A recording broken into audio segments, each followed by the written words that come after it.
Hi guys, welcome back to my channel. Thank you for tuning in today. Please don't forget to subscribe and click the notification bell. On today's video, we will be looking at how to make Nigerian Egusi soup, and the method that we will be using is the frying method. This is the best method, especially if you're cooking in large quantities for either the family or for a party. So come along as we go into the video. For today's egusi soup, these are the proteins we're going to be using. This is assorted meat, so it has kidney, heart, cow liver, and we're going to also be using cow hide. This is also known as kpomo. It has already been cleaned and boiled, so it's soft already. We're also going to be using tripe. This is also known as shaki. So this has also been boiled to a certain extent, so it's not too soft by the time I put it into the soup pot, but it's not also going to be hard. I also have red beef here, and then for the seasoning I'm going to be using stockfish. This is crayfish, blended fresh Scotch bonnet pepper, some Knorr Maggi, onion, some dried fish. This is my blended egusi. It's already blended. I'm going to be using green and some palm oil. So these are the ingredients that I'm going to be using for my soup today. We will start cooking our beef. The beef is usually a little bit stronger, so I would let it boil for a little bit before I put in the assorted kidney and heart. So I'm going to start by seasoning my beef. I'm going to put in some salt first. Next, that I'm going to put in some onions.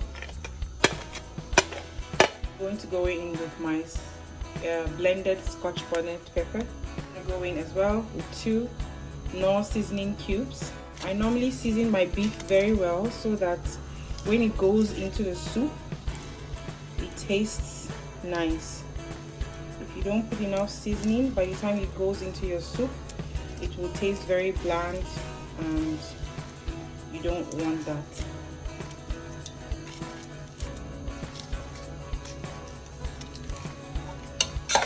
Stir this so it goes around very nicely. But I'm going to add in some more water because I need the beef stock to make my soup. We're going to cover this and let it come to a boil. Our meat is sizzling away. We're going to be adding in the assorted meat. We leave it for a little while and then we'll begin our soup. So our beef is ready.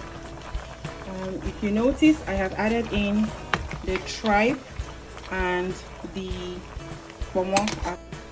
Okay, so our pot is hot. We're going in with palm oil. You can use as much as you like. I personally don't like a lot, so I'm just going to use just the quantity that will be enough for my soup. Oil is hot enough. We're going to be going in with the onion.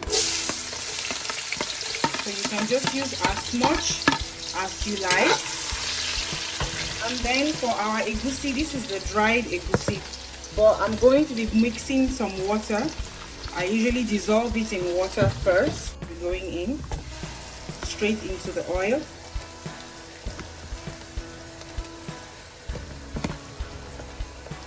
I'm going to stay together.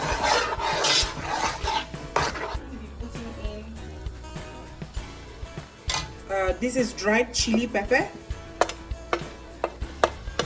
so the egusi has some taste. Crayfish, also going in with 1 cube of Knorr seasoning, just so the egusi starts, soaking up some flavor. If you put it in straight like that without any seasoning, it comes out very bland. So we're going to, from the get-go, season it. put in some salt, but when putting in your salt you have to be careful. And I'm going to turn down the heat as well because I want the egusi to get cooked. So I'm turning down the heat a little bit. I'm going to sprinkle in a little bit of salt. Like I said, you want your egusi to start soaking up the flavors before it gets cooked. Otherwise, you will have a bland egusi soup, and we don't want that. You have to stir so it doesn't get burnt. We're going to let that get cooked. Okay, so if you notice, there's a difference between when we started and now. The egusi is looking much grainier, unlike when we added it in, that it was looking like a paste. So this is to tell you that it's already getting cooked. You can see the edges of the pot as well. Once you get to this point, you know that your egusi is cooked, and you can now proceed to the next stage, which is we're going to be putting in our proteins. That's the next stage. So we have our proteins here already cooked. We're going to be putting all that in to our mix.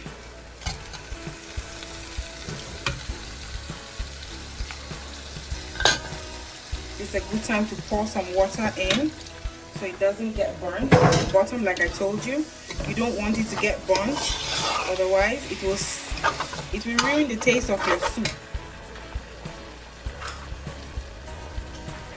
I have here my stock fish. This has been washed. As you can see, I have washed and cleaned it all. So I'm going to be putting in my stock fish, and as well my dry fish, the one I showed you earlier. So what I normally do is I wash and I soak in hot water to bring out any dirt or oils that was used in roasting it. I put it in hot water because of that.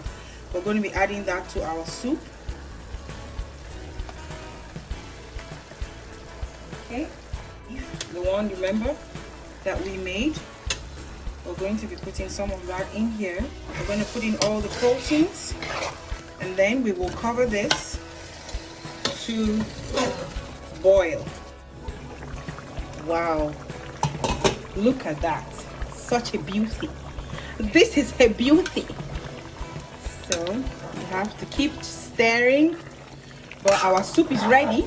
As you can see the oil is beginning to float on top. It tastes amazing as well, I can assure you on that. But we have 2 more ingredients to go before we bring down our soup. And these are the secret ingredients for a wonderful. Remember the blended bonnets? Yes. We are going to put that in now. I usually save it for last because it gives the soup a unique taste. Please drop a comment for me if you tried this and if it gave you a different result. I can assure you that your spouse will notice the difference in your egusi soup if you use this secret ingredient, this secret strategy. And we have finally our greens. We're going to be putting that in. Now the greens are very soft, so you actually don't want to boil this for too long. You can even just put off the gas at this point, and the heat from the soup will cook the vegetable. You don't want to boil it for too much, otherwise it will lose all its nutrients. So we're going to switch off the gas now and just utilize the heat. I'll stir this in. Look at that. Correct Nigerian egusi soup. You can serve this with eba, semo. You can serve it with fufu, any swallow of your choice, even amala. even amala. If you are not Nigerian and you don't know what these are, semolina powder made into a paste, that is what we call semo. Gari is made from cassava. Fufu, the same. And these are all things that you can use to eat. You can even use rice. Look at this, very rich. There's fish, there's kpomo, kamai dry fish, still intact. It hasn't broken into pieces. So depending on the fish that you use, you stir your pot gently. Shaki, everything you can think of is present. Stock fish. And this is, so I'm going to switch off the gas like I said. That's it, we are done. This is our egusi soup. Lunch is served. This is semolina and our egusi soup ready to go. Thank you for sticking around to the end of this video. I hope you try this out for your family, especially in this festive season. Do leave us a comment and give us a thumbs up if you liked this video. Also, don't forget to subscribe and click the notification bell. Till I see you again in my next video, remember to live life golden. Bye.